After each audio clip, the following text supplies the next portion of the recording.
I never imagined my life would come to this. A marriage arranged not by love, not by destiny, but by desperation.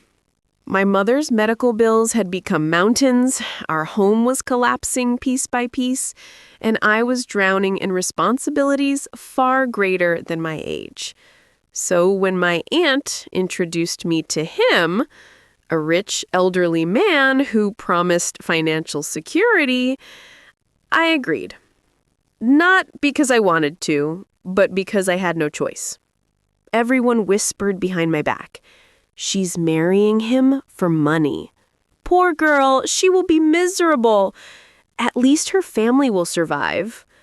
On the wedding day, he arrived in a white sherwani and a golden mask covering half his face. He claimed it was due to an old accident. I didn't question it. I didn't want to know. I only prayed the night would pass without disaster. But the disaster came anyway, just not in the way I expected. When we reached his mansion, he guided me inside with a gentle hand. His touch wasn't cold or rough like I expected from an old man. It was steady, warm. He spoke very little, but his voice wasn't shaky or weak. It was deep, calm. He offered me water, asked if I was comfortable, and for some strange reason, my fear started melting into curiosity. Hours passed. Midnight arrived, and suddenly, he stopped in front of me. He took a deep breath. "Before we live as husband and wife, you should know the truth," he said. My heart froze. He lifted his hands to his face, and slowly, very slowly, he removed the mask. I gasped, because the man standing in front of me was not old, not even close. He was young, maybe in his late 20s, handsome, sharp jawline, intense eyes, hair black as night.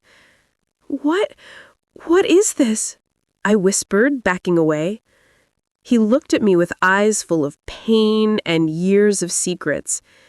"My father died 6 months ago," he said.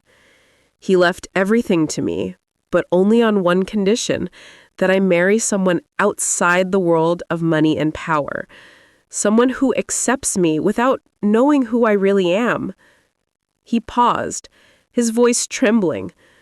"So I hid behind the mask because I wanted to know, would you marry me or my wealth?" I felt my knees weaken. Tears burned my eyes. "So you tested me?" "No," he said gently.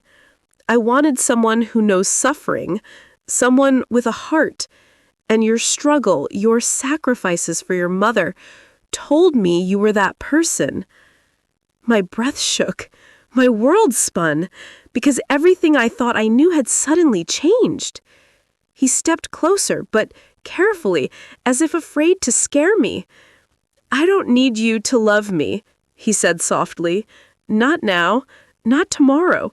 Just let me take care of you the way you've taken care of everyone else your whole life."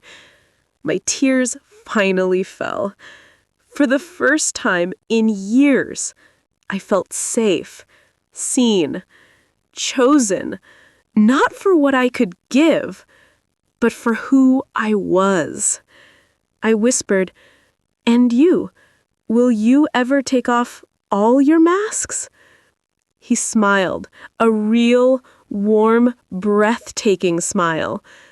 "With you, I already have." And that was the night everything changed. Not because I married for money, but because fate disguised a blessing as an old man with a mask.